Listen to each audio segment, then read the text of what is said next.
هصور لكم النهارده حاجه جديده وحاجه من العجائب.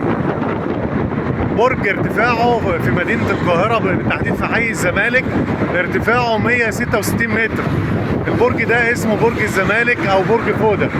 تم انشاؤه او تم بدايه البناء فيه سنه 1972، وكان مخطط له ان هو يتبنى يبقى فندق ب 450 غرفه فندقيه.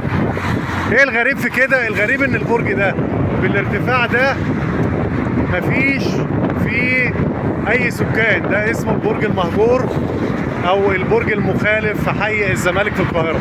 طب ايه قصته؟ سنه 1972 بدا البناء في البرج، وكان رئيس سادات كان في عهده الكلام ده كان معجب بالموضوع ان يبقى مشروع منهاتن وابراج وناطحات سحاب في حي الزمالك. لكن المشكله ان ملاك البرج رغم التكاليف اللي هم عملوها الا ان هم اغفلهم ان هم يعملوا جراج. عدم وجود جراج، طبعا الفنادق طلع القرار بعد بدايه البناء. يعني البرج بدأ البناء فيها 1972. في 1974 صدر قانون بأن مفيش فندق يتبنى الا ما يكون فيه جراج تحت. اصحاب البرج كبروا وخالفوا القانون واصروا على المخالفه وبداوا يبنوا في الارتفاعات. عايز اقول لك ان هم معمول لهم مخالفات كتير. الفتره من حوالي 1988 حتى 96 كان المخالفات كتير وكانوا بيصروا على استمرار البناء. طب ايه المشكله الثانيه؟ البرج قدامه نادي الجزيره. نادي الجزيره بالقاهره من ارقى الانديه، ونادي على مساحه كبيره، وبدأ انشاؤه سنه 1800 او حاجه و80، ومن الانديه اللي اسعارها غاليه، يمكن سعره اغلى من عضويه النادي الاهلي. لكن حاول ملاك برج فوده التفاوض مع وزاره الشباب والرياضه ان هي تعمل جراج اسفل ارض ملعب الجولف في نادي الجزيره. ده القرار اللي فوق اللي قوبل باعتراض كبير من اعضاء نادي الجزيره. طبعا البرج له ظروف خاصه. لو انت 450 غرفه فندقيه في حي الزمالك اللي هو اصلا حي ما فيهوش ساحات انتظار وشوارعه مش كبيره، هيبقى مشكله وهيقفل الحي تماما. الحل كل الخبراء قالوا ان الحل ان البرج يتهد ويتبنى من تاني بجراشات، وفي افكار كتيره اتعملت، لكن ملاك البرج رافضين تماما هدم البرج. تخيل استثمارات من 1972 لحد النهارده غير مستغله.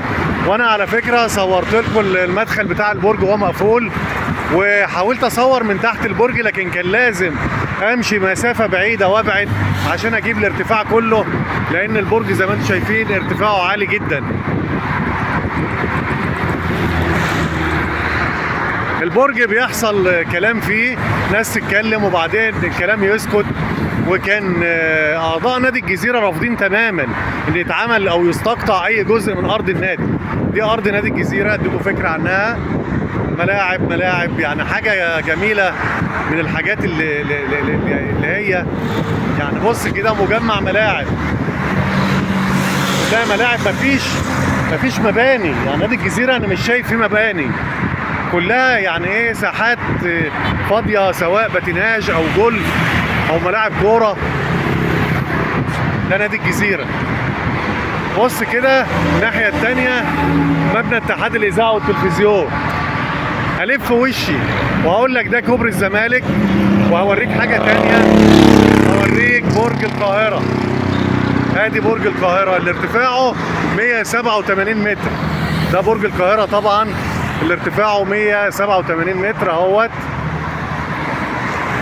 ويعتبر برج القاهره وبرج الزمالك الاثنين متقابلين. يعني انا هلف بزاويه 180 درجه اهو. ده كوبري الزمالك اهو،